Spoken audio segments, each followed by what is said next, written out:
गुरु प्यारी सात संगत जी, प्यार से कहना धन निरंकार जी। सात संगत जी, आज की जो नई साखी का विषय है वो बहुत ही प्यारी है। आज की साखी एक बूढ़ी माई की भक्ति की साखी है जो अपना सब कुछ परमात्मा को अर्पण कर चुकी थी। तो सात संगत जी, समय न गवाते हुए आइए साखी सुनते हैं। गुरु प्यारी सात संगत जी, एक बूढ़ी माई थी। उनके पास जो कुछ था वो सब कुछ परमात्मा को अर्पण कर चुकी थी। इसके अलावा भी उसके पास जो कुछ भी होता वो सभी परमात्मा को चढ़ा देती, चाहे वो भौतिक हो, चाहे वो दिल के उदागर हो या मन विचार। यहाँ तक कि सुबह सुबह वो बूढ़ी माई जो घर का कचरा भी फेंकती, वो भी कचरे को बूढ़ी माई कहती, हे परमात्मा, ये भी तुझको ही समर्पित। बूढ़ी माई की बातें जब लोगों ने सुना तो वो कहने लगे, ये तो हद हो गई। फूल चढ़ाओ, मिठाई चढ़ाओ, कचरा तो कोई भी नहीं चढ़ाता। लेकिन ये बूढ़ी माई हमेशा अपने घर के कचरे को बाहर निकालकर ये कहती कि हे परमात्मा, ये भी तुझको समर्पित। ऐसा भला कौन करता है। एक दिन हर बार की तरह वो बूढ़ी माई अपने घर में झाड़ू लगाकर कचरे को बाहर निकाली और कहा, हे परमात्मा, ये भी तुझको समर्पित।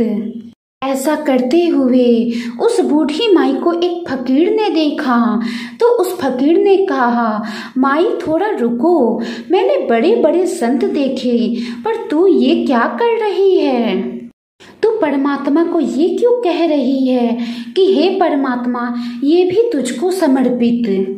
बूढ़ी माई ने कहा, बाबा, मुझसे मत पूछो, उससे ही पूछो। जब सब कुछ प्रभु को दे दिया तो कचरा भी मैं क्यों बचाऊं। फकीर ने कहा, माई तू क्या बोल रही है।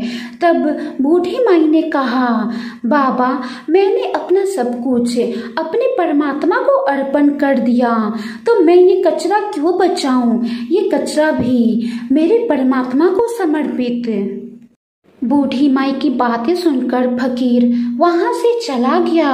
उस फकीर ने उस रात एक सपना देखा कि वो स्वर्ग ले जाया गया है, परमात्मा के सामने खड़ा है। वहां पे परमात्मा विराजमान है। सुबह हो रही है, सूरज उग चुका है, पक्षी गीत गाने लगे, सपना देख रहा है।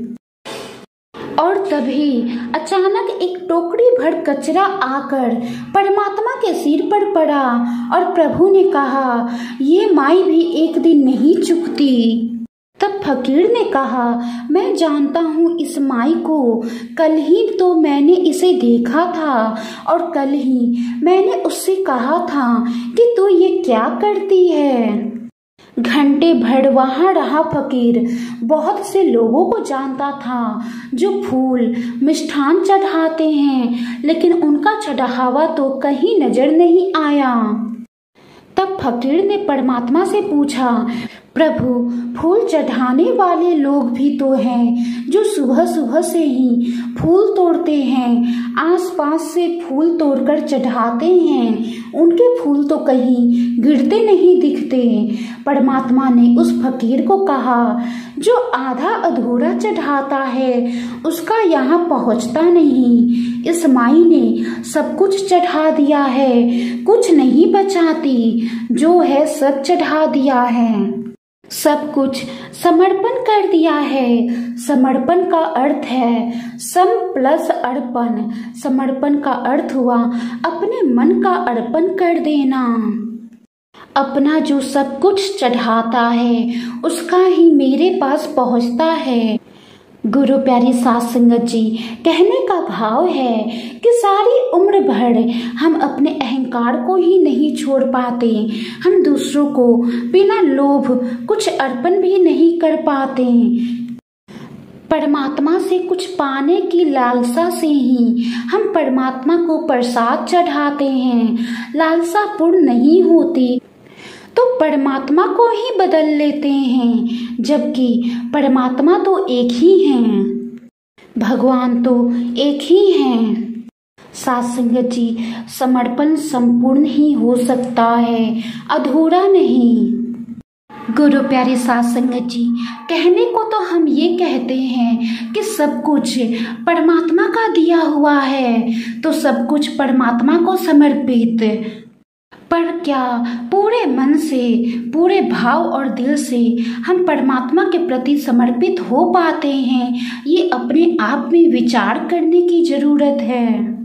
जब हम परमात्मा को याद करते हैं, परमात्मा से प्रार्थना करते हैं, तो उस प्रार्थना में क्या मांगते हैं?